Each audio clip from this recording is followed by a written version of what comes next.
to mention pets. Why are you killing the boar? It's yellow. I'm hungry. So yeah, when the mobs have a yellow name, they're not aggressive. So even when you go around them, they're not gonna chase after you unless you start poking it like what Jah did for me, just because he's hungry for some bacon. Another mention with the pets, you can now actually remove your pet with the stow button here. This disappears, and then bring it back with pressing the same button as activate.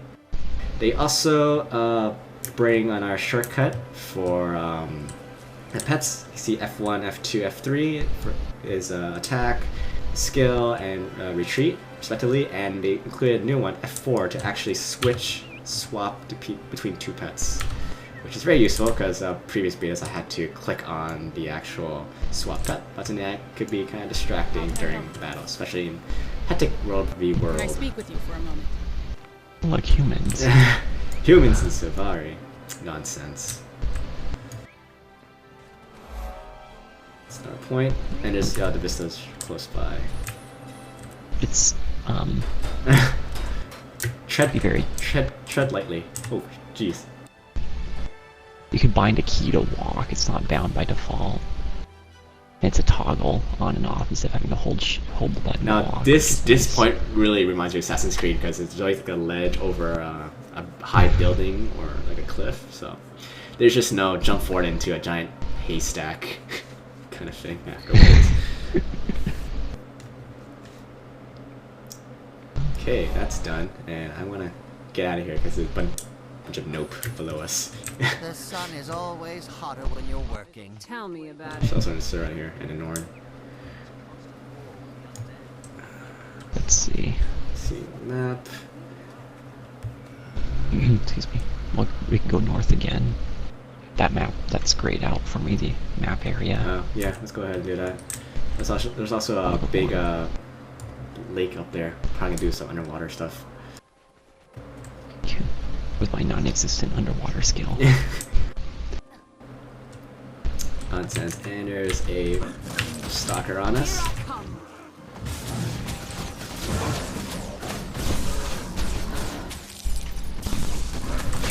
Okay, so another mention with, as we're going, I'll probably talk about this, so I'll lead the way, because I'm gonna get lost. Oh, right. Okay, so another mention is that they changed some of how the rangers do combat.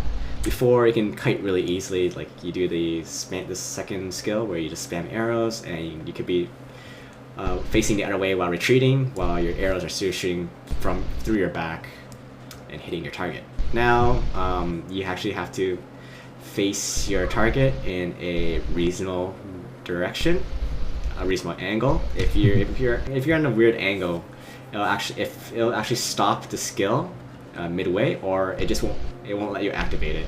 It will instead just put the skill in a short cooldown, probably about, I believe, 2 seconds is one.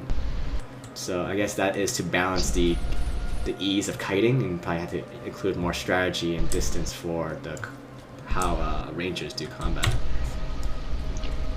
You can't shoot backwards while running forwards anymore. Only if there's no target. So I'm guessing when we fought that stalker, I was still able to do it shooting like a sideways, like 180 degrees to my right.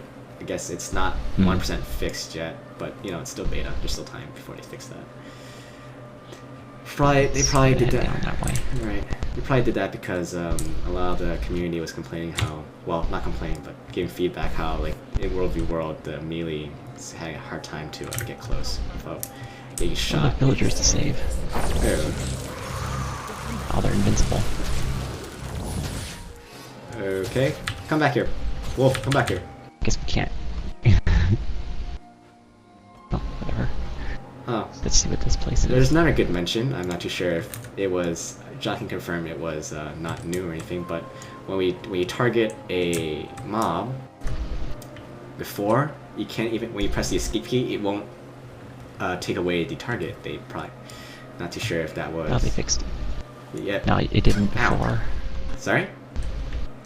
Yeah, it didn't do that before. Yeah, so they go ahead and fix that, which is a good thing, because when you're retreating, it's very hard and it's taking damage. I wasn't able to heal fast enough. We're tracking a lot. Oh, it's an instant event, that's why. It's an event. Yeah. Gotta switch my pet to the pink flamingo.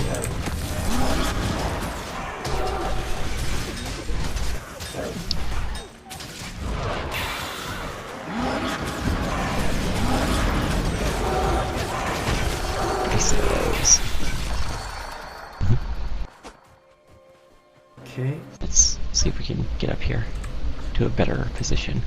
Yeah, especially when I can arrow rain downwards. Mm-hmm. There's a defend event somewhere around here. Yep. Gotta protect these villagers for 5 minutes apparently.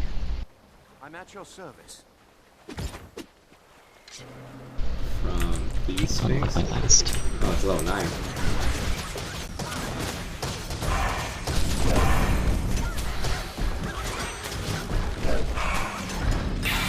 Disrupted.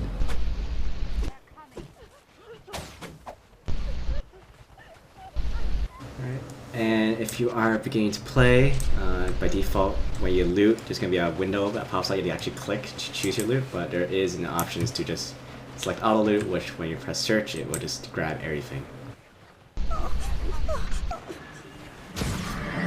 Use it, ping the map. I saw somebody ping the map. Just was that you? No, Felix? that wasn't me. Or I could have done it accidentally. Okay, so well, I'm just thinking it might have been they added it so people doing the event can ping the map for you, even if they're not in the party. That'd be useful. This person's getting taken away. Where? Got it. Okay, because you're pretty far off in the map.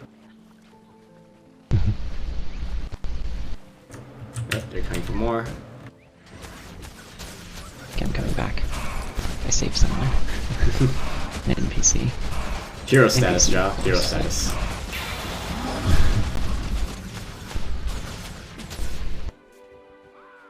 Just need one more level before I can actually hold a second set of weapons. Should be useful. I can start buffing people. Oops, don't attack that, don't attack that.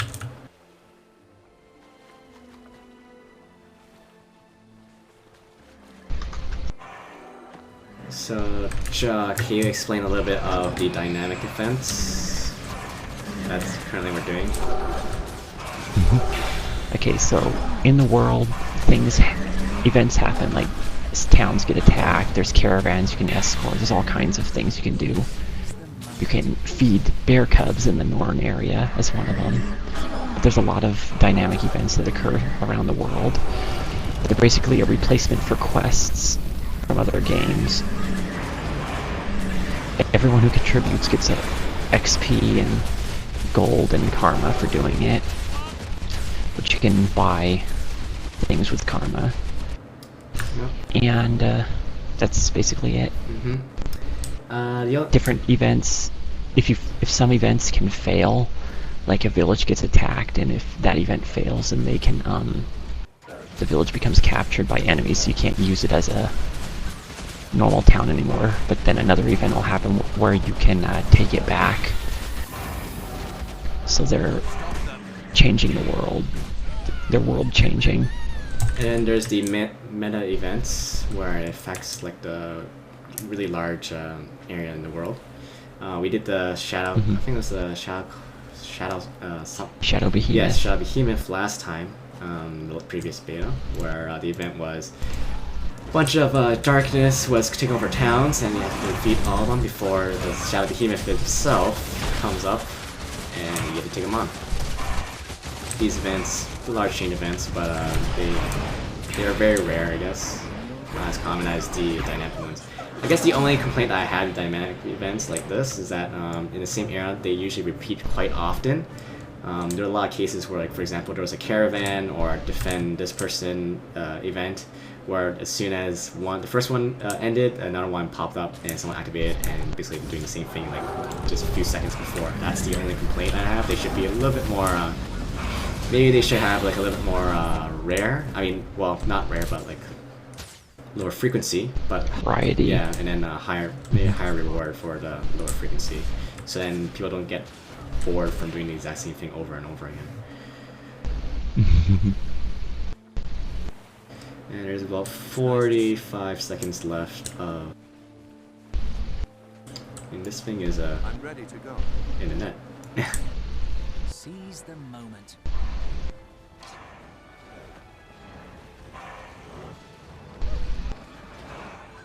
Do it, Flamingo.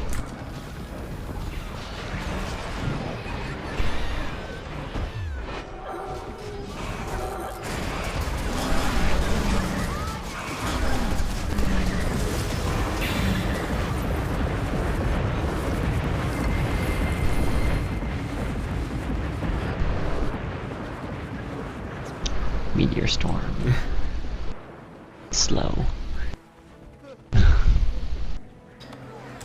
And here's the feedback. And there we go. That's that. So you can see here, this is to indicate the completion of the dynamic event. Got metal, got gold here. You get experience points, karma, and just some gold.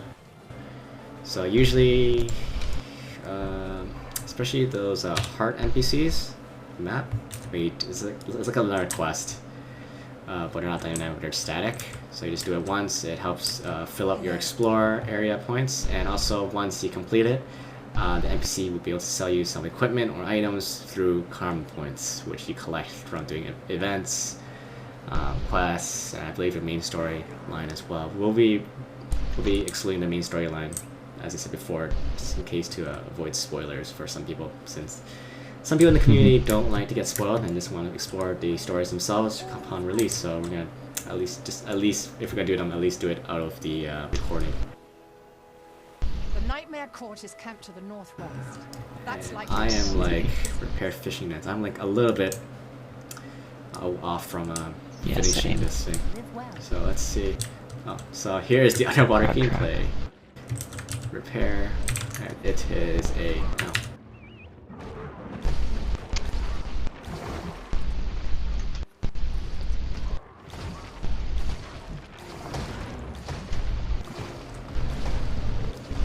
So one of the more unique functional or gameplays of Guild Wars 2 is to be able to fight underwater.